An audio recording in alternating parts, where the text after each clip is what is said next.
तो पहले आप अपना नाम बताएं। मैं डॉक्टर बबीता गुप्ता हूँ। मैं प्रोफेसर हूँ एनेस्थीसिया की Jayaprakash Narayan apex trauma centre आज एम्स में। एनेस्थीसिया डे है। गांव देहात में बोलते हैं कि बेहोशी के डॉक्टर जो है जांच करेंगे तब ऑपरेशन होगा।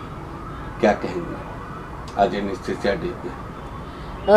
आज जो वर्ल्ड एनेस्थीसिया डे है वो हम सब सेलिब्रेट करते हैं हर साल 16 अक्टूबर 1846 में सबसे पहले जो एनेस्थीसिया दिया गया था उसी को याद करके हम हर साल सेलिब्रेट करते हैं। और सेलिब्रेशन के हमारे ये तरीके होते हैं कि हम लोगों को जागरूक करें कि एनेस्थीसिया क्या ब्रांच है, क्योंकि लोगों को लगता है कि एनेस्थीसिया का मतलब ये है बस कुछ दवा दी या फिर फेस पे कुछ जैसे मूवीज़ में दिखाते हैं कपड़ा रखा और बेहोश हो गया और फिर चले जाते होंगे एनेस्थीसिया वाले।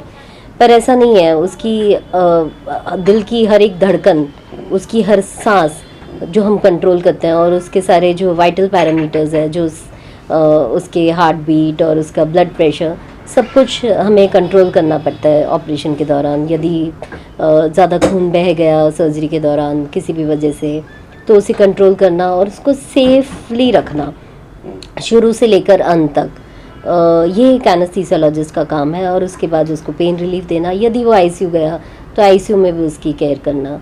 तो ये मेन रोल है एनेस्थीसियोलॉजिस्ट के।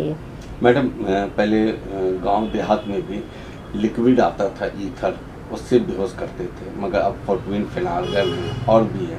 तो किस तरीके से जो गांव देहात में अभी भी है ईथर से बेहोश करते हैं जो आरएमपी डॉक्टर जो है, मगर यहाँ पर जैसे पीएसी होता है, पीएसी यानी कि हम लोग समझते हैं पीएसी एनेस्थीसिया, मगर गांव देहात के लोग अभी भी नहीं समझते एनेस्थीसिया क्या चीज़ है। क्या कहेंगे जी, पहले के जो ज़माने थे उसमें ईथर, जो पहला डेमोन्स्ट्रेशन हुआ था वो ईथर से हुआ था।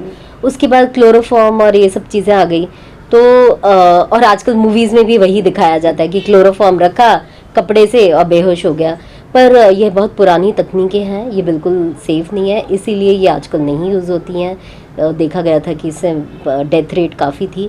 और धीरे धीरे इतने ज़्यादा डेवलपमेंट और एवोल्यूशन हुआ है एनेस्थीसिया का कि वो डे बाय डे सेफ़र होता जा रहा है।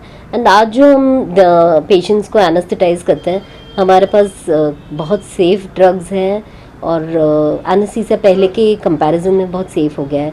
तो जो ईथर और क्लोरोफॉर्म ये भी मूवीज़ तक ही सीमित रह गया है और ये यूज़ नहीं होते हैं और अवेलेबल भी नहीं है। आज ट्रामा में प्रोग्राम किया गया बच्चों को लेकर, किस तरीके से क्या क्या प्रोग्राम हुए? काफ़ी सारी हमने एक्टिविटीज़ की और पब्लिक को ध्यान में रखते हुए एक्टिविटीज़ की गई हैं, जिसमें हमने नुक्कड़ नाटक किया ओपीडी में। तो जितने भी ओपीडी में अटेंडेंट और पेशेंट थे उन सब ने वो प्रोग्राम देखा और तरह तरह के सिनेरियोज़ बनाए गए, जिसमें बहुत सारे नाटक को कंपाइल करके मिलाकर हमने सिनेरियोज़ बनाए, जिसमें हमने इम्पोर्टेंस बताई कि अगर फास्टिंग नहीं हम होगा पेशेंट या नहीं बताया गया, इमरजेंसी में हम बिना फास्टिंग के भी करते हैं, पर बताना ज़रूरी है ताकि हम प्रिकॉशंस ले सकें। या फिर कोई भी उसे बीमारी है किसी भी तरह की, ब्लड प्रेशर, डायबिटीज़, हार्ट की, तो ये बस जानकारी हमें देना और वो क्या दवाइयाँ ले रहा है। या पहले कभी ट्यूब डालने में हम जिसको डिफ़िकल्ट एयरवे कहते हैं, अगर वो हमें पहले से ही पता रहे तो अकॉर्डिंगली हम तैयारी करेंगे, अकॉर्डिंगली सेफ़ एनेस्थीसिया देंगे। तो ये है हमने नुक्कड़ नाटक के ज़रिए बताया। फिर हमने एक सीपीआर की टेबल अलग से लगाई थी, जिसमें बहुत ही इंटरेस्ट लेकर सबने पार्टिसिपेट किया। हमने 60 लोगों के करीब को ट्रेन किया जो अटेंडेंट वहाँ ओपीडी में थे, और बाकी रेजिडेंट और टेक्नोलॉजिस्ट और नर्सेज के लिए हमने पोस्टर कंपटीशन रखा है वर्ल्ड एनेस्थीसिया डे पे, जिसकी वो तरह तरह की थीम है, anaesthesiologist as COVID warrior, anaesthesiologist, safe anaesthesia and history of anaesthesia पे। तो उसमें भी भरपूर पार्टिसिपेशन हुआ है। तो इस तरह से हमने इस साल मनाया है और ये हम हर साल मना रहे होते हैं। आप फिर से बोलोगे? नाम बता दीजिए सर एक बार। मैं डॉक्टर कामरान फारूक, मैं Jayaprakash Narayan apex trauma centre का चीफ़ हूँ। आज 16 अक्टूबर को हमारे ट्रॉमा सेंटर में वर्ल्ड एनेस्थीसिया डे बनाया गया।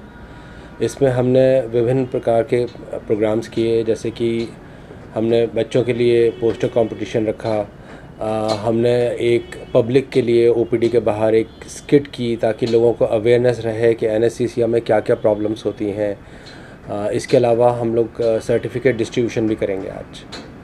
बेसिकली लोगों को अवेयर करना है कि एनेस्थीसिया भी एक बहुत ही इम्पॉर्टेंट मेडिकल लाइन है।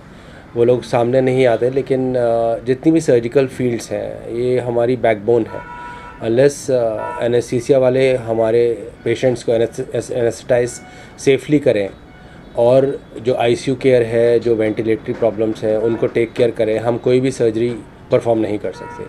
तो एनेस्थीसिया के जो डॉक्टर्स हैं, सारे कार्यकर्ता, डॉक्टर्स हों या टेक्नीशियंस हों या नर्सिंग स्टाफ हो जो एनेस्थीसिया में इन्वॉल्व हैं, वो हमारे लिए एक तरह से बैकबोन है। विदाउट देम हम लोग कुछ भी सर्जरी परफॉर्म नहीं कर सकते और पेशेंट की केयर सेफली नहीं कर पाएंगे।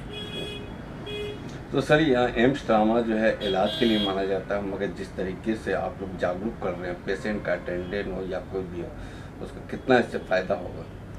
देखिए, लोगों का बड़ा मिसकंसेप्शन होता है एनेस्थीसिया को लेके कि भाई जो एनेस्थेटिस्ट सवाल पूछते हैं कि भाई आपने खाना खाया कि नहीं खाया, आप खाली पेट हैं कि नहीं हैं।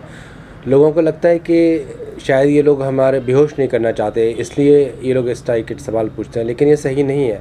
इससे जो है रिस्क पेशेंट का बहुत बढ़ जाता है। अगर वो एनेस्थीसिया वालों को सही जवाब नहीं देंगे तो उनकी जान को खतरा हो सकता है, पेशेंट के जान को। तो एनेस्थीसिया वाले जो भी सवाल पूछते हैं उनका सही जवाब देना चाहिए।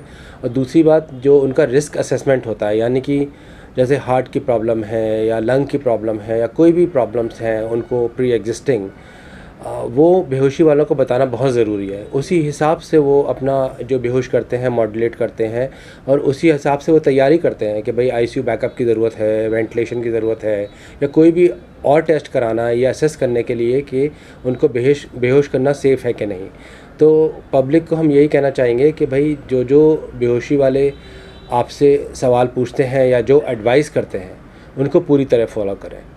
और उसका पार्ट 2 ये भी है कि वो लोग पेन मैनेजमेंट में भी काफ़ी सक्रिय रहते हैं एनेस्थीसिया वाले, कि वो दे मेक श्योर कि पहले की तरह नहीं है कि भाई सिर्फ बेहोश किया और उसके बाद पेशेंट की केयर ना की। अब वो लोग पेन कंट्रोल में भी बहुत एक्टिव हैं, तो they are really helping out with the outcomes of patient and as well as patient care. ठीक है नहीं?